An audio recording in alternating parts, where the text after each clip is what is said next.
কতদিন অন্তর, অন্তর এটি চেক করতে হবে এটি ডিপেন্ড করে আপনার বয়স, আপনার বিভিন্ন ধরনের কোমরবিডিটি, আপনার অন্য কোনো ধরনের মেডিকেল প্রবলেম আছে কিনা, আপনার সিম্পটমটা কেমন, আপনার ফ্যামিলিতে ডায়াবেটিস আছে কিনা এগুলোর উপর নির্ভর করবে।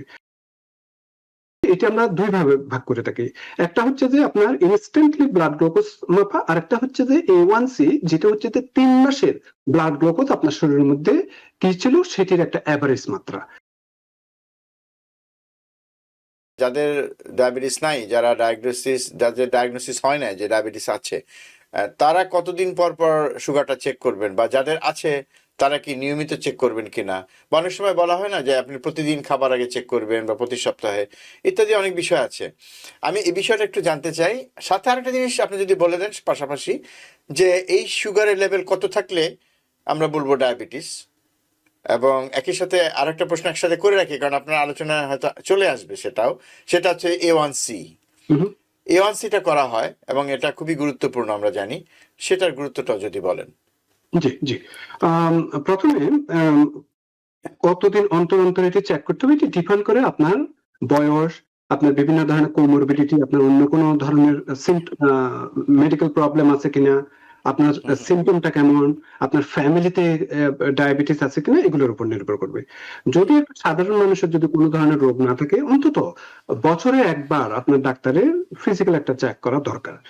আর যদি যাদের ডায়াবেটিস হয়ে গিয়েছে তখন আপনাকে অন্তত 3 মাস অন্তর অন্তর ব্লাড গ্লুকোজটা চেক করা দরকার। বিভিন্ন ধরনের অন্যান্য, যে ডক্টর সাজল ভাই বলেছেন যে আরো অন্যান্য ব্লাড টেস্ট করা হয়ে থাকে, সেগুলো করা দরকার। আর যেটি বলছেন যে কতটুকু হতে হলে আপনার ডায়াবেটিস আছে কি না আছে এটা জানা যায়, বিশেষ করে এটা আমরা দুই ভাবে ভাগ করে থাকি। একটা হচ্ছে যে আপনার ইনস্ট্যান্টলি ব্লাড গ্লুকোজ মাপা, আর একটা হচ্ছে যে A1C, যেটা হচ্ছে যে 3 মাসের ব্লাড গ্লুকোজ আপনার শরীরের মধ্যে কি ছিল সেটির একটা এভারেজ মাত্রা। প্রথমে যেটি সহজ আমাদের জন্য, যেটি A1Cর কথা বলে থাকি ডাক্তার হিসাবে, A1Cটা হচ্ছে যে 7 পয়েন্টের নিচে যদি হয়ে থাকে, যাদের ডায়াবেটিস ধরুন আছে তাদের ক্ষেত্রে 7 যদি বা নিচে হয়ে থাকলে তো বেস্ট।